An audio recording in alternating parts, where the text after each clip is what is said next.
چھبیس مئی 1908 کی شام جماعت کے لیے ایک المناک شام تھی۔ سیدنا حضرت اقدس مسیح موعود علیہ السلام اس دار فانی سے رحلت فرما چکے ہیں، اور آپ کے صحابہ کرام مارے غم کے مسجد مبارک میں سرب سجود ہیں، اور ان کے رونے اور آہ و بکا سے اس مقدس بستی کی فضا سوگوار ہے۔ ایک طرف اپنے پیارے آقا کی مفارقت کا صدمہ، اور دوسری طرف ایک خوف کا ماحول کہ اب اس جماعت کا کون والی ہوگا۔ آئے بھی اور آ کے چلے بھی گئے وہ ایام سعد ان کے بسرعت گزر گئے۔ سیدنا حضرت اقدس مسیح موعود علیہ السلام کی وفات کے بعد خدائی تصرف کے تحت پہلے سے ہی تمام لوگوں کی نظریں حضرت مولوی حکیم نور الدین صاحب رضی اللہ تعالی عنہ کی طرف تھی۔ ممبران صدر انجمن احمدیہ حضرت خلیفۃ المسیح اول کی خدمت میں حاضر ہو کر آپ کے سامنے یہ درخواست کی کہ آپ حضرت مسیح موعود علیہ السلام کے خلیفۃ المسیح الاول کی منصب پر فائز ہوتے ہوئے آپ جماعت کی بیعت لیں۔ آپ نے فرمایا میں 2 نفل ادا کروں گا، اس کے بعد جواب دوں گا۔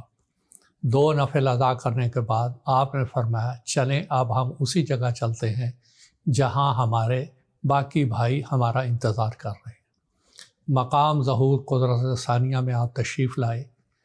اس وقت آپ نے ایک دردناک تقریر فرمائی کہ دیکھیں میں کبھی بھی امامت کا شوقین نہیں رہا۔ امامت سے مراد نماز کی امامت۔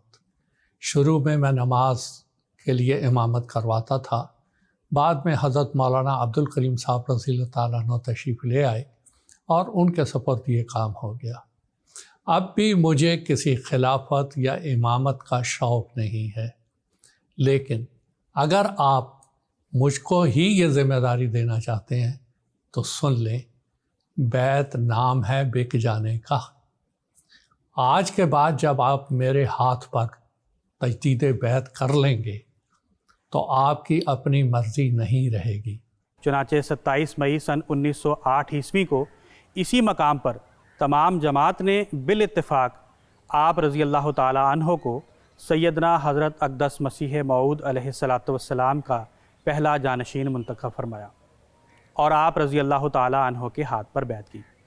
ناظرین، یہی وہ مقام ہے جہاں پر قدرت ثانیہ یعنی خلافت علی منہاج النبوت کا ظہور عمل میں آیا۔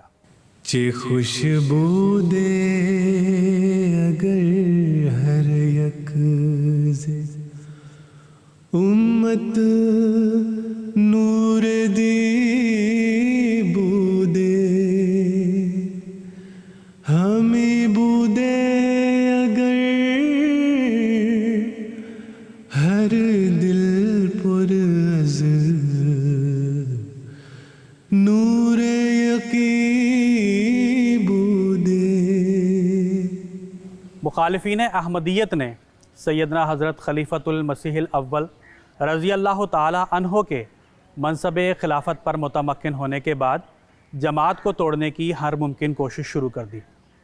جماعت کے قادیان سے اخراج کا زہریلا پروپیگنڈا پھیلایا گیا، احمدیت کے ارتداد کی افواہیں اڑائی گئیں اور ہندوستان کے مختلف مقامات میں جماعت کے خلاف جلسے بھی کیے گئے۔ سیدنا حضرت اقدس مسیح موعود علیہ السلام کے بعض ماننے والے جو اپنے زوم میں اپنے آپ کو جماعت کی رہنمائی کرنے کا اہل سمجھتے تھے یا سیدنا حضرت اقدس مسیح موعود علیہ السلام کی قائم کردہ انجمن کو خلافت سے بڑا سمجھتے تھے، ان کا ظہور بھی خلافت اولیٰ کے دور میں ہی ہوا۔ ان افراد نے سیدنا حضرت خلیفۃ المسیح الاول رضی اللہ تعالی عنہ کی بیعت تو کر لی تھی، لیکن آپ رضی اللہ تعالی عنہ کے عہد مبارک میں مسلسل 6 سال جماعت میں خلافت کے خلاف ریشہ دوانیاں کرتے رہے۔ اس کے بعد جماعت کے اندر یہ سازشیں شروع ہو گئیں اور یہ باتیں شروع ہو گئیں کہ خلیفۃ المسیح کا مقام کیا ہے، اس کے اختیارات کیا ہیں۔ کیا انجمن وہ خلیفہ سے بالا اور اعلیٰ ہے یا خلیفہ وہ اعلیٰ اور بالا ہے؟ بعض ممبران صدر انجمن احمدیہ یہ سمجھتے تھے کہ یہ ایک جمہوری نظام ہے، جیسے جمہوریت میں صدر مملکت ہوتا ہے اور سارے اختیارات وزیر اعظم کے پاس ہوتے ہیں، اور اسی طرح ہی یہاں پہ بھی ہونا چاہیے۔ جب حضرت خلیفۃ المسیح اول رضی اللہ تعالیٰ عنہ کو ان اقاویل کا پتہ چلا تو آپ نے سختی سے منع کیا کہ خلیفہ وہ نبی کا قائم مقام ہوتا ہے، اس کا جانشین ہوتا ہے، انجمن لاکھ انجمنیں اس کے ماتحت ہوتی ہیں، اور انجمن کو ہر وہ حکم ماننا ہوگا جو میں ان کو بحیثیت خلیفۃ المسیح کہوں گا۔ خلافت کے من جانب اللہ ہونے اور خلافت کے مقام اور احترام کی اہمیت کو افراد جماعت کے دلوں میں راسخ کرانے کی غرض سے اور خلافت کے متعلق حتمی فیصلہ لینے کی غرض سے سیدنا حضرت خلیفۃ المسیح الاول رضی اللہ تعالی عنہ نے جماعتی شورا کا حکم دیا، اور اس حکم کے بعد تقریباً 200-250 نمائندے سیدنا حضرت خلیفۃ المسیح الاول رضی اللہ تعالی عنہ کے حکم کے مطابق 30 جنوری سن 1909 عیسوی کی رات تک یہاں قادیان پہنچ گئے۔ آخر فجر کی اذان ہوئی، حضرت خلیفۃ المسیح اول رضی اللہ تعالی عنہ نماز پڑھانے کے لیے مسجد مبارک میں تشریف لے آئے۔ اللہ تعالیٰ نے آپ کو الہاماً سورہ بروج کے پڑھنے کا حکم دیا۔ اس کے مطابق آپ رضی اللہ تعالیٰ عنہ نے اس کی تلاوت بہت ہی خوش الہانی اور سوز و گداز اور درد سے کی تو مسجد گویا ماتم قدہ میں بدل گئی۔ خود حضرت خلیفۃ المسیح اول رضی اللہ تعالیٰ عنہ کی آواز بھی شدت گریہ سے رک گئی تو تمام جماعت رکت سے نیم بسمل سی ہو گئی، اور چند سنگ دل لوگوں کے سوا سب کے دل کثافتوں سے دھل گئے، اور ان میں خشیت اور تقوی اللہ کا نور چھا گیا۔ یہ ایک آسمانی نشان تھا جو خلافت کی تائید غیبی کے لیے ظاہر ہوا۔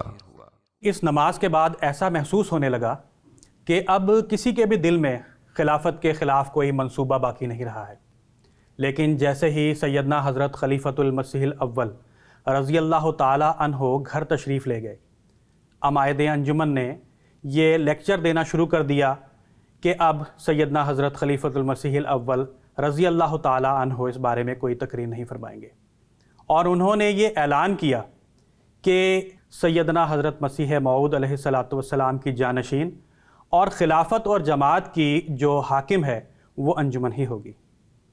اس کے بعد آپ نے سب کو مسجد مبارک کی چھت پر جمع ہونے کے لیے کہا۔ آپ اوپر چھت کی طرف تشریف لے گئے اور آپ نے فرمایا، میں اس مقام اور اس جگہ کھڑا ہوں گا جو مسجد کا حصہ میرے آقا نے تعمیر کروایا ہے۔ آپ نے وہاں کھڑے ہو کر ایک تقریر فرمائی اور ساری جماعت کو فرمایا، یہ بات اچھی طرح سے سمجھ لو کہ خلافت یہ قرآن کے احکام کے مطابق ہے۔ لا یستخلفنہم فی الارض، مجھے کسی انجمن نے خلیفہ نہیں بنایا ہے، مجھے اللہ نے خلیفہ بنایا ہے۔ انی جاعل فی الارض خلیفہ، اللہ کا فرمان ہے کہ میں خلیفہ بناؤں گا، کوئی دوسرا خلیفہ نہیں بنائے گا۔ میں اللہ کا مقرر کردہ خلیفہ ہوں اور رہوں گا، اور انجمن میرے ماتحت رہے گی اور میرے احکام کے مطابق اس کو کام کرنا ہوگا۔ بالاتفاق سارے افراد نے اس بات کو قبول کیا، اور وہ افراد جو آپ کے خلاف باتیں کر رہے تھے، آپ نے ان سے اثر نو آپ نے بیعت لی اور ان کو سمجھایا کہ جو نصائح میں نے ابھی کی ہیں اس کے اوپر پوری طرح کاربند رہیں اور اس کے اوپر عمل کریں۔ اس کے بعد بھی جماعت کے ایسے حالات بنتے رہے کہ کچھ لوگ پھر بھی یہ سمجھتے رہے کہ صدر انجمن احمدیہ انتظامی لحاظ سے خلیفہ وقت سے اعلیٰ ہے، لیکن حضرت خلیفۃ المسیح اول رضی اللہ تعالیٰ عنہ اس کی سختی سے تردید کرتے رہے۔